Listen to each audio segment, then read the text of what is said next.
Hi, we're Quaint Curious Volumes. My name is James. It's been some time since I've done a Tag Tuesday video. And it's a Tuesday, and I've been tagged. I've been tagged at least three times for the Hitchhiker's Guide to the Galaxy tag. This is an original tag created by Gareth from Book Songs and Other Magic. Well, people run that all together. Books, songs, and other magic. I was tagged by my friends, Ghost Readers in the Sky, Book Chat with Pat, and Alan at Alan's Reads. So thanks, friends, for the tag. And these are all references to the famous novel and series, The Hitchhiker's Guide to the Galaxy. Let's see, this is what Gareth says. This is a chance to celebrate Hitchhiker's Guide to the Galaxy, jumping off the upcoming episode of Is This Thing On, episode 42. So that is a fortnightly live show that Gareth does with his friend Dave from Book Blather. The Hitchhiker's Guide to the Galaxy, it's kind of I called it a book, but it's also a book series. So it was originally like a trilogy, and then there were at least two sort of follow-ups to it. I read all of them, but there was also famously an English radio play made of it, and an English TV series, not quite as good as the radio play, just because of the special effects technology that they had at the BBC was not that great. And then there was a feature film of it from probably 20 years ago that had Martin, what is his name? Martin Mull, Martin Short, neither of those guys. You know the guy I'm talking about from The Office, from the English Office, right? I haven't even started this tag. I've just been rambling. Anyway, I was as a teenager a big fan of the Hitchhiker's Guide to the Galaxy books. I thought they were hilarious, I would watch the television show whenever I caught it on PBS. But whatever. So let's see the prompts. Number one, demolishing your house. What book would you look for first to save from the demolition?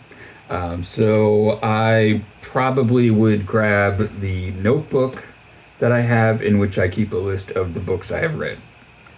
Anything else, I don't have anything that's particularly valuable. I mean, individual things might be worth a couple of bucks, but nothing that I would risk my life for. But anyway, let's see. Prompt number two, Vogon Poetry. Quote a poet, a line of poetry, or a lyric that you love.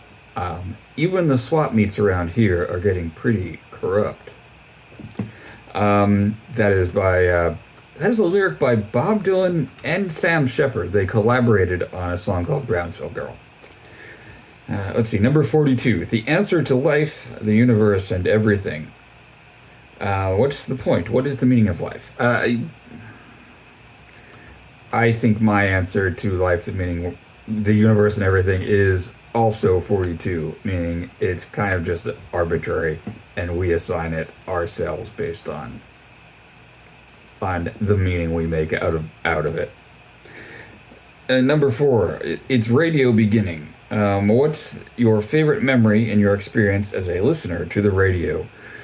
I have so many experiences listening to the radio. I grew up in Queens and on Long Island, so in the New York City suburbs. Tons of radio, a lot of very good radio stations, and big commercial stations and smaller independent stations that you could tune in carefully, or college stations is probably more likely than independent. But some early memories I have involved listening to the radio over headphones while lying in bed and hearing like some of the great pop music of the 80s, things that were just kind of meant to be heard on headphones, Styx and Def Leppard and Bonnie Tyler, 99 Luftballons, things, nothing that anyone's going to be remembering 100 years from now, but just these wonderful pop creations that sounded so great lying in bed at night in the dark with the headphones and the sounds coming in. I have also one other not so early memory, but of listening to radio that ties into books, which was when I was in high school and we were assigned Beowulf, and it was the Burton Raffles translation, which came in this little mass market paperback that had this bright red picture on the cover of I think it's Beowulf fighting the dragon. And I had stayed up late on a Sunday night to finish reading Beowulf because it was probably due the next day in class. And I, finished reading and I went to bed and I turned on the radio. And there was like a late night, like one of these weekly shows that for unpopular music on the commercial station, probably WBAB, where they played prog rock, and so the guy could put on extended, like really long prog rock albums.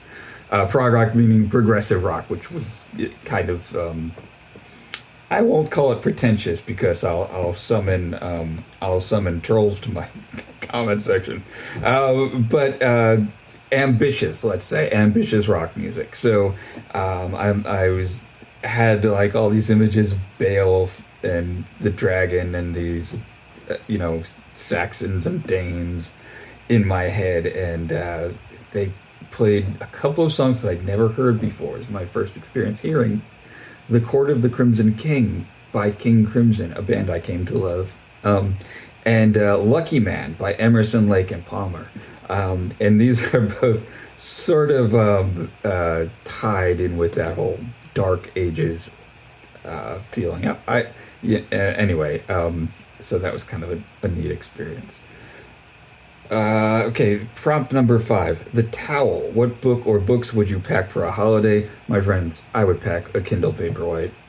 Number 6. The Infinite Probability Drive. Name a fast read. I will say Levels of the Game by John McPhee. This is a description of a tennis match between Arthur Ashe and the guy who lost to Arthur Ashe in the U.S. Open at Forest Hills. I've forgotten his name. I'm sorry, dude. But it's a great read. It got me interested in learning more about Arthur Ashe. If you do pick it up, and I recommend you do, because it's, even if you don't think you're interested in tennis, take a few minutes to learn the rules of tennis before, because it'll make it a lot easier. But yeah. Even without knowing, it's still a great read. Number 7, Don't Panic. Name a book with great levels of tension or suspense. This is a book I haven't thought of in some time. They did make a movie. Look, everyone's talking Dracula these days, and that was what I originally put down for this. But everyone's talking about Dracula, and with good reason, right? It's October. It looks like Steve Donohue's going to read the whole thing on his channel. Randy Ray's Lone Star Book Club is doing Dracula this month. It's also Victober, and that's a popular choice. And I'm reading Dracula. I'm almost finished with it. I'm reading Dracula this week, so I thought of that. But I want to have another vampire novel, which I read back in high school, probably about the same time that I had that experience with Beowulf and the prog rock music. And that's The Keep by F. Paul Wilson. This is a novel from 1981 that is I've kind of given it away. It's a vampire story, but set during World War II. And I'll say no more than that, but it's I haven't read it since high school but I still remember it. There's things in there I will never forget. Anyway, I would love to find a copy and read that again. Number 8, TV and film adaptations. Pick a book to discuss one or more TV or film adaptations that you know of the book. Okay. Pick good and bad if it's relevant to the book. One that I often think about, in terms of, look, people say, the books are usually better than the movies made of them, and it's almost become a commonplace on BookTube to observe that that's not actually true. Often, movies are better than the books they're based on. An example that people use a lot is Jaws. I haven't seen the movie in a long time. I haven't ever read the book, so I don't know. Another is The Godfather. I think a lot of greatest movies of all time lists are going to have The Godfather on them.